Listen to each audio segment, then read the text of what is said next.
Hey there, my name is Zajac. And I'm Charlie Stoeckle. Welcome to DnDSPN. This is the channel we smash together Dungeons & Dragons and sports commentary. Kind of. Tonight we're looking at a home rule or homebrewed rule that I got from Dungeon Masters of None. If you have not heard or seen their podcast, you really have to. And this recommendation came out of a list of like 100 cool things to try in your game.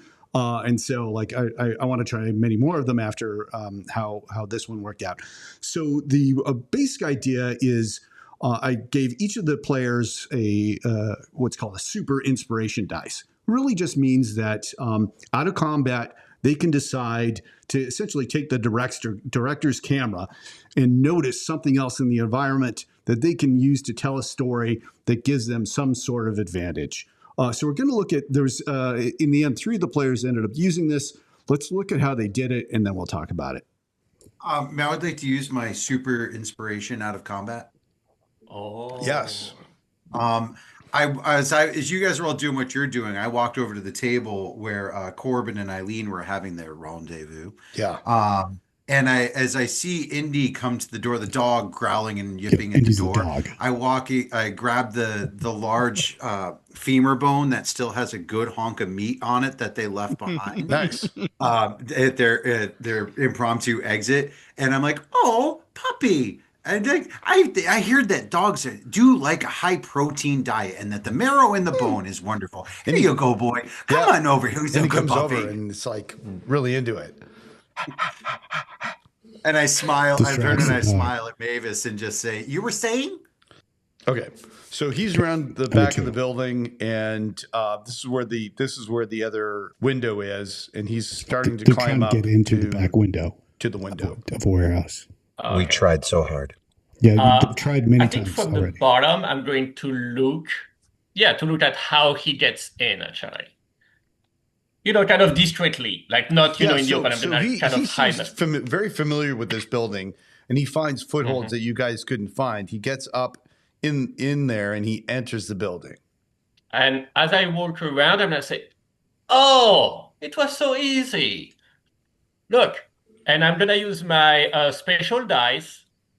There was actually a wooden ladder on a wall on the side. Nice.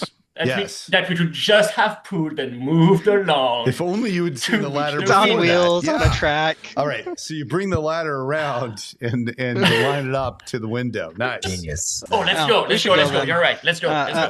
On the way out, I want to use my die here. About to head super out. Inspiration. Okay. Whatever you want to call it. On the way out, I just see like a book sitting on the table. Yeah. That's just like a manifest of everything in the warehouse. Oh, okay. And I just want to pick that up and start rummaging through it as we're walking. Okay. Charlie, I'm going to let you take it. What are your thoughts on these clips? I adore this. I'm really glad I actually have to be a part of it. And I think that this is going to be something that I try to add every once in a while to the game. And it might not be every session I do, especially in a campaign, but it might be something that I'll say at the top of a night or a top of a session, be like, each of you has the ability to go ahead and change this. You got a great group for this, by the way. Everybody in the group was a dungeon master on the regular. I'm not saying we're all forever DMs, but what it comes down to is you had a group of people that knew how to respect the rule. And the idea of this super inspiration is a way, like you mentioned, to take the director's camera and make this world part of what we're doing. And some of us use it as a solution to something we already failed at. Others were able to use it as a way to try to garner information. And I think at one point, Crow Call just kind of used it to be cute. It's clearly we probably could have handled the dog named Indiana. So it's an opportunity to really share the story. Sometimes we rely on the dungeon master to give us everything, but this gives us the opportunity to take a little bit of control back.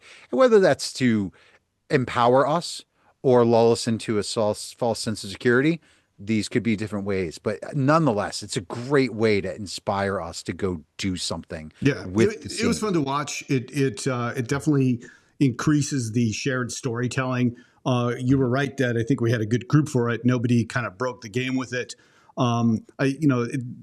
Everybody used it to notice some sort of everyday object that could easily be there. Nobody was like, "Oh, I found like a bag of holding," or a Dragonlance or Magic Guide, right? Yeah, yeah. And I think that you could even specify that because some people may take that invitation to do all kinds of stuff, and I think everybody used that superior advantage dice in good faith, right? They weren't trying to break the game, and people have got to kind of like be on board with that. Otherwise, it could really upend things. Yeah, it worked out really well. It's not like any of us were standing there saying, "Oh, here's Vecna's phylactery. Let's go ahead and take that." Like it was something that we understood the assignment when it was given to us, and it's excellent. It was so much fun to use. I also made it like not in combat, because like there's so you don't need more rules for combat, right? There's a billion of them. Yeah. Okay, that's it for this clip. If you want to see the full adventure, you can check it out on our second channel, DnDSPN 2 The Deuce, link down below. If you like what we're doing, please give us a like and subscribe. It really helps us out.